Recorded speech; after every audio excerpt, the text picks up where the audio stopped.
Me ফা soul soul, তারপর 2 3 C 2। এই যে এইখানে এসে ভুল করেছো, আবার করো তো। এর নাম লিউসিজিয়া। যদি এর মাথায় স্বতন্ত্র শ্রবণশক্তি লাগানো না থাকত তবে কেউ বিশ্বাস করত না যে জন্মের সময় তার স্বাভাবিক শ্রবণশক্তি হ্রাসজনিত সমস্যায় আক্রান্ত। চীনে প্রতি 1000 নবজাতকের মধ্যে একজন এই রোগে আক্রান্ত হয় এবং বয়স বাড়ার সাথে সাথে এই সংখ্যা বাড়তেই থাকবে। মি ফা সোল সোল, 2 3 সি 2। বাহ, এইবার ঠিক করেছো। Hello miss chain. হ্যালো।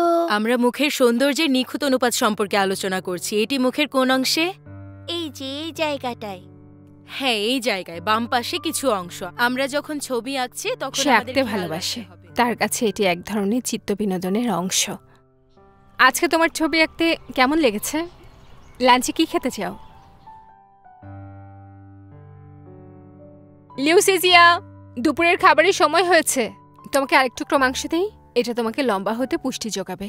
গর্ভাবস্থায় পরিস্থিতি স্বাভাবিক ছিল, কিন্তু জন্মদানের সময় হাসপাতালে শ্রবণ স্ক্রিনিংয়ের সময় তার শ্রবণ সমস্যা শনাক্ত হয়। 3 মাসের মধ্যে তার উভয় কানের সেন্সোরিয়াল শ্রবণ শক্তির হ্রাস ধরা পড়ে। আমি আসলে এটি মেনে নিতে পারছিলাম না। মাঝে মাঝে ও আমাকে জিজ্ঞেস করত, মা, অন্য বাচ্চারা কেন আমার মতো শ্রবণ যন্ত্র ব্যবহার করে না? আমি ওকে বোঝাতাম, তুমি যখন দেবদূত ছিলে, তুমি তোমার বাবা এবং আমাকে খুঁজে বেড়াতো। আমাকে মা হিসেবে পেয়ে তুমি এতটাই খুশি হয়েছিলে যে তুমি নিচে পড়ে গিয়েছিলে। সম্ভবত তখনই তোমার কানে আঘাত পেয়েছিলে এবং এভাবেই তোমার শ্রবণ শক্তি হারিয়েছিল। প্রতি উত্তরে আমাকে বলতো, আমার সব জীবনে তুমিই আমার মা হবে, আমি নিজেকে আঘাত থেকে বাঁচিয়ে রাখবো। তখন আমি বললাম, ঠিক আছে, তোমার পরবর্তী জীবনে আমিই তোমার মা হব।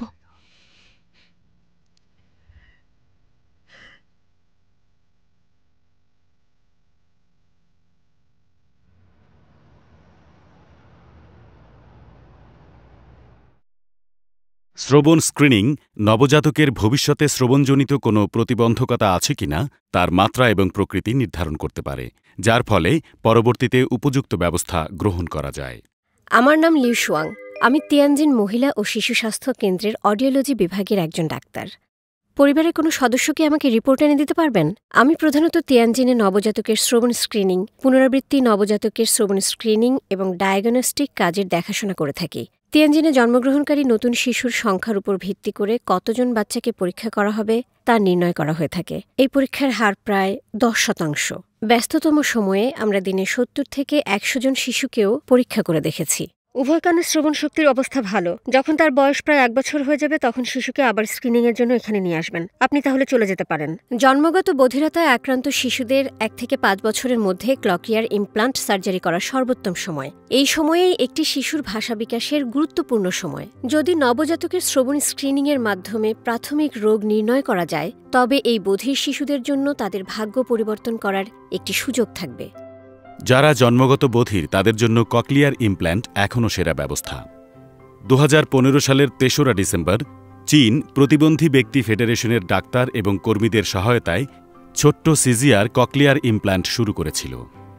তারপর থেকে সে এই পৃথিবীতে ভালোবাসার প্রতিধ্বনি শুনতে পারছে।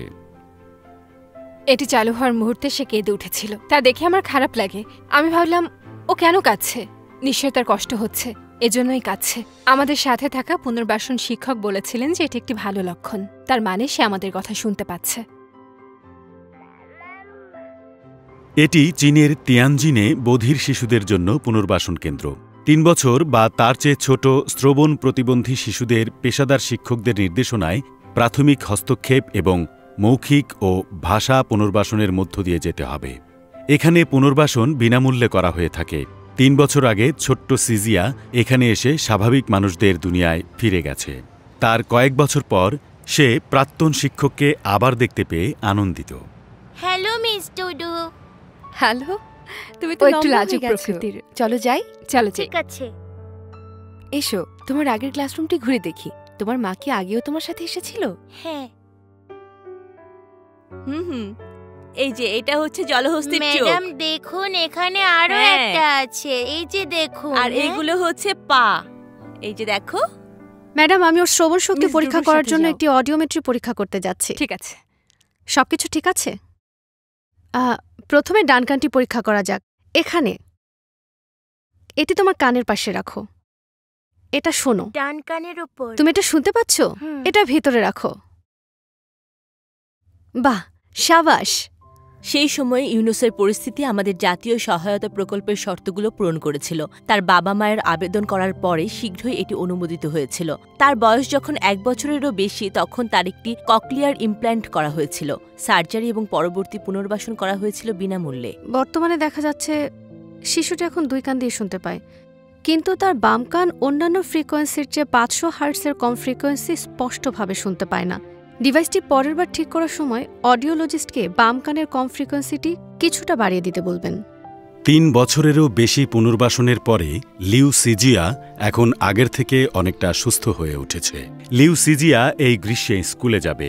ছোট্ট সিজিয়া একটি সাধারণ স্কুলে পড়াশোনার সাথে মানিয়ে নিতে পারবে কিনা ভেবে তার বাবা মা তাকে একটি বিশেষ স্কুলে ভর্তি করার পরিকল্পনা করেছিলেন। তবে পুনর্বাসন কেন্দ্রের শিক্ষকদের উৎসাহে ছোট্ট সিজিয়ার বাবা মা অবশেষে তাকে একটি সাধারণ প্রাথমিক বিদ্যালয়ে ভর্তি করার সিদ্ধান্ত নেন।